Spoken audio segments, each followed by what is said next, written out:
ছাত্র জনতার আন্দোলনে যেমন দীর্ঘদিন ক্ষমতায় থাকা সরকারের পরিবর্তন হয়েছে, তেমনি পরিবর্তন হয়েছে রাজধানীর সহ সারা দেশের সড়কের পাশের দেয়ালের চিত্র। অধিকার আদায় এবং তরুণ প্রজন্মের নতুন বাংলাদেশ গড়ার বিভিন্ন স্লোগানগুলো যাতে নষ্ট না হয় সে ব্যাপারে সংশ্লিষ্টদের উদ্যোগ নেওয়ার আহ্বান সভার। আনসারুল ইসলামের ক্যামেরায় কাস্টমারদের রিপোর্টে বিস্তারিত।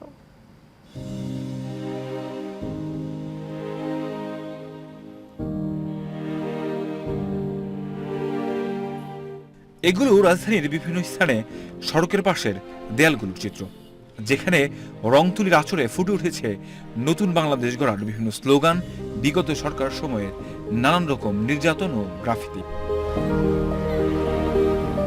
গত কয়েকদিন ধরে শত শত শিক্ষার্থী সকাল থেকে বিকেল পর্যন্ত দেয়াল পরিষ্কার করছে এবং গ্রাফিতি আঁকায় ব্যস্ত সময় পার করছেন।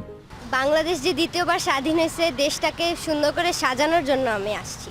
আমি এখানে কোটা আন্দোলনের স্মৃতিগুলো ছবির মাধ্যমে ফুটে তুলতে এসেছি। রাজধানীর বিভিন্ন জায়গায় দল বেঁধে শিক্ষার্থীরা অসাম্প্রদায়িক বৈষম্যমুক্ত বাংলাদেশ গড়ার কথা দেয়ালে দেয়ালে তুলির আঁচড়ে তুলে ধরছেন। তাদের দাবি এগুলো যাতে অক্ষত থাকে। আমাদের যারা যোদ্ধারা যেমন আবু সাইদ, আবার আমাদের যেমন মুগ্ধ, ওদের আমরা গিয়ে স্মরণ করার জন্য আজকে এখানে রং করে যাচ্ছি, যাতে আমরা সবসময় এই যুদ্ধের মেমোরিগুলো মনে রাখতে পারি। আমাদের আরও নতুন স্বপ্ন আছে, বাংলাদেশ চাইলে সব কিছু করতে পারে। আমরা জাস্ট উদ্যোগ নেই না দেখে আমরা করতে পারছি না। আমাদের উদ্যোগ নেওয়া উচিত, আমাদের এগিয়ে যাওয়া উচিত। আমরা যে কষ্টগুলো করতেছি, লেখাগুলো লিখছি, এটা যেন কেউ নষ্ট না করে, আর এটাই আমাদের সরকারের কাছে দাবি।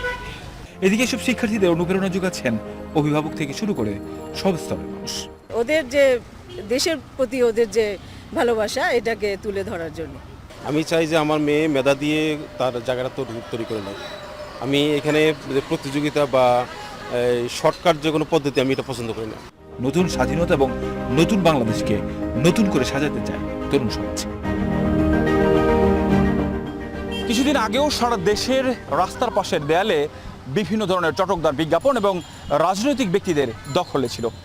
সেই দেয়ালগুলোতেই এখন ফুটে উঠেছে স্বাধীনতা সংগ্রাম আর সৌহার্দ্যের চিত্র। এই চিত্র মানুষের হৃদয়ে ফুটুক, এমনটাই প্রত্যাশা সবার। কাউসার আহমেদ, এশিয়ান টেলিভিশন, ঢাকা।